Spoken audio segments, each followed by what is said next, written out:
কয়েকদিন ধরে জামাই খুব আবদার করতেছে যে আমাকে বড়ইয়ের আচার বানিয়ে দাও, কিন্তু আমার সময় হয়ে উঠতেছে না।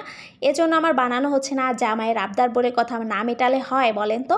জামাই তো সব সময় সারপ্রাইজ দেয়। আজকে জামাই অফিসে যাওয়ার সাথে সাথেই ভাবলাম বড়ইয়ের আচারটা বানিয়ে জামাইকে সারপ্রাইজ দিয়ে দিব।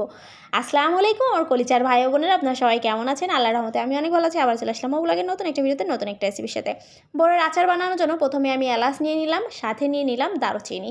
এবার নিয়ে নিব কয়েক টুকরা এখানে হচ্ছে লবঙ্গ, তার সাথে নিয়ে নেব হচ্ছে 2 চামচের মতো জিরা, আরও নিয়ে নিলাম ধনিয়া হচ্ছে 2 চামচ, জিরাও যতটুকু ধনিয়া ততটুকু নিয়েছি, আর পাঁচফোড়নও ততটুকুই নিয়ে নিয়েছি।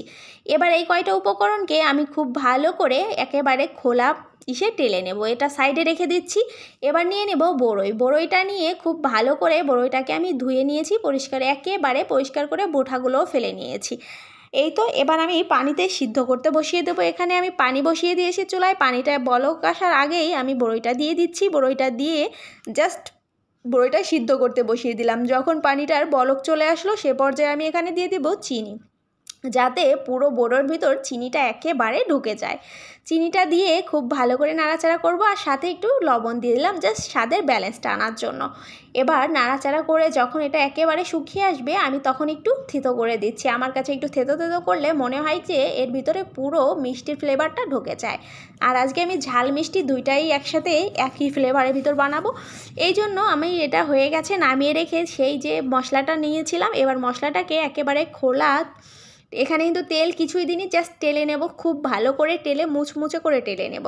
আর আমার জামাইয়ের বড়ইয়ের আচার কিন্তু বড্ড পছন্দের। সে এমনিও খেতে পছন্দ করে, আবার ডাউলের সাথেও দারুণভাবে খায়। আমার সময় হয় না বলে তাকে বানায় দিতে পারি না। আজকে যেহেতু সময় হয়েছে আর সেও বাসায় নেই, তাকে ভাবলাম সারপ্রাইজ দিই। সে কিন্তু আচারটা পেয়ে খুবই খুশি হয়ে গেছিলো। ভাবলো যে কখন বানালে, আমাকে তো বলোনি আজকে বানাবে, এরকম একটা অবস্থা। এখানে আমি তেজপাতা আর 2টা শুকনো মরিচ দিয়ে দিয়েছি, সাথে দিয়ে দিলাম একটু পাঁচফোড়ন। এখানে পাঁচফোড়নের ফোড়ন দিয়ে সেখানে তেজপাতা, দারচিনি, এলাচও দিয়ে দিয়েছি। এবার দিয়ে দেবো কয়েকটা রসুন কুচি করে, একেবারে মিহি কুচি করে নিয়েছি। এবার রসুনটা যখন ভাজা ভাজা হয়ে আসবে এ পর্যায়ে এখানে আমি নাড়াচাড়া করতে থাকবো। রসুনটা যখন কালারটা চেঞ্জ হয়ে আসবে, একটু লাল লালচে হয়ে আসবে, সে পর্যায়ে আমি আগে থেকে সেই সিদ্ধ করে রাখা দিয়ে দেবো বড়ইটা দিয়ে এবার খুব ভালো করে নাড়াচাড়া করতে হবে। এখানে কিন্তু সরিষার তেল ব্যবহার করেছি, অবশ্যই সরিষার তেল ব্যবহার করবেন।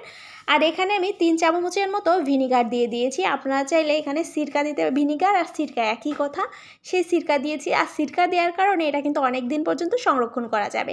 আর যে সেই মশলাটা টেলে নিয়েছি সেটাকে আমি একেবারে গুঁড়ো করে নিয়েছি, সেই গুঁড়ো মশলাটাও দিয়ে দিলাম। এবার নাড়াতে নাড়াতে পানিটা একেবারে শুকিয়ে নেব, তারপরে আমি এটা নামিয়ে নিলেই অল ডান। দেখতেই পাচ্ছেন কতটা সুন্দর হয়েছে, কালারটা যেমন দেখতে জাস্ট ওয়াও হয়েছে, খেতেও কিন্তু জাস্ট ওয়াও ছিল। আপনারা যারা বড়ইয়ের আচার পছন্দ করেন তারা অবশ্যই এভাবে বানিয়ে নেবেন।